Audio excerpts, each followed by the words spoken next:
I'm here to talk to you tonight about someone that you may not have heard of. And I'm going to begin with a question. If I were to ask you who the most popular female vocal artist of all time at the zenith of her career was, who would you say? Bessie Barbra Smith. Streisand? Oh. Mahalia Jackson? Billie Holiday? Madonna? Celine Dion? Mariah Carey? Or none of the above?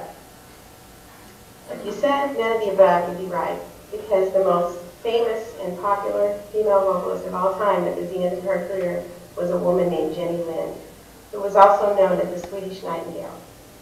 She was born in 1920 in Sweden to a mother who was not married. She'd been married, but her husband had had an affair and she had divorced him. And in the ensuing time, she was raising a daughter alone and started a school in her home. In her loneliness, she took up with a young man as a friend named Nicholas Lind, who was 5 years younger than she was. They became very close friends, and it inadvertently turned into a romance, and Jenny was the unintended product of that. In that day and age, illegitimate children were not very well received, and she knew that that would probably be the end of her income at her school, so she sent Jenny to live with cousins in the country. And they took her as their own. They raised her as their own. There was a man and a woman and their 2 boys who were older than Jenny. And she spent 4 very happy years there. At that time, her foster mother became very ill, and her foster father decided that Jenny needed to go back to her mother. So he called him up and told her to come and retrieve her daughter. So she came and she brought Jenny back home with her. And at that time, Jenny only knew her as Aunt Emma Marie. She did not know that she was her mother. So she moved into her home, which was also her school, and began to know the people that would become her family as time passed.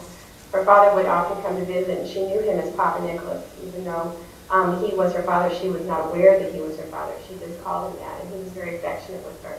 But her parents had never married due to the fact that he was an alcoholic and couldn't hold a job. So Anna Marie was very reluctant to marry him, but he was a frequent visitor. She also got very close to her sister, who was 13 and a child of her mother's first marriage, and she became almost like a mother to her. And she grew also very close to her grandmother, who lived in the home. And her name was Grandma Tangmark, was what she called her. And she was a great comfort to Jenny and a woman of very strong faith. Several months into Jenny's move, she overheard a conversation where it was revealed to her that her Aunt Anna Marie was actually her mother, and that was just a devastating blow to her.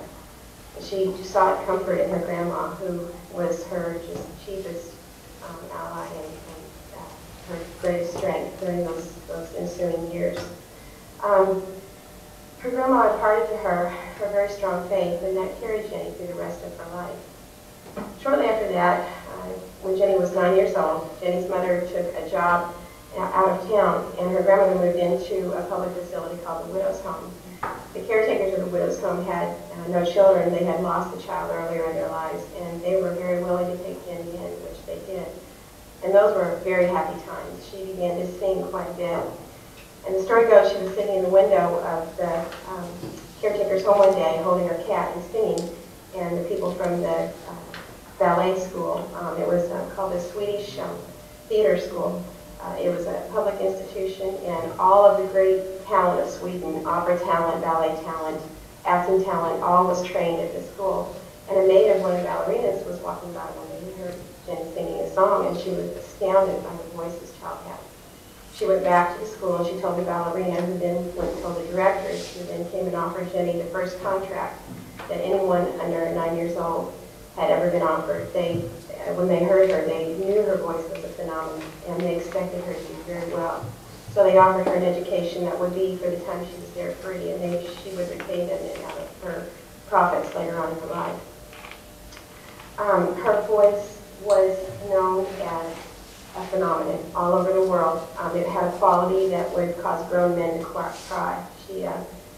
Her voice people would say that it was like a religious experience. And I have a quote here from a site called Female Icons. It says, Jenny Lind was the great sensation of her age, no performer before since ever achieved the breadth, depth, of popularity that she enjoyed. She was not simply a singer. Her voice was a great natural wonder.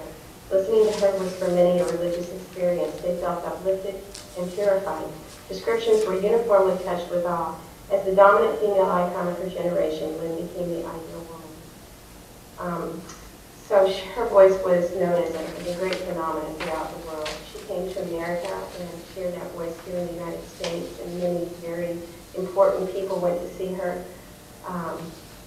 She was so popular that they began to name everything after her, from vehicles to clothing to what you know today as the Jenny Lind crib. And probably most people today know only that about Jenny Lind, that a crib is named after her. And being the person that she was, a person who was known for her extreme morality, in a day when people that were in her profession were allowing men to drink champagne out of their shoes and having multiple lovers, Jenny was known for her great purity and her great virtue. And that was one of the things that also made her attractive to the crowd. So we remember her today, even today, not only for her beautiful voice, but even in Hollywood, a movie was made in the 30s that remembered her charity and her morality. It was called A Lady and Her Morals. And in closing, probably the most profound thing about Jenny Lind was her generosity. She sang basically as a vehicle for her charity. She contributed to many charities, started hospitals for children and poor women who had no place to have their children. She gave to needy people. She financed the careers and the education of music students that had no way to finance them, and opened schools in Sweden. And that was her passion, was to give. And so she was outstanding in many ways, not just her voice, but her character. A person that probably would not mind being remembered for a baby crib because of the kind of heart that she had.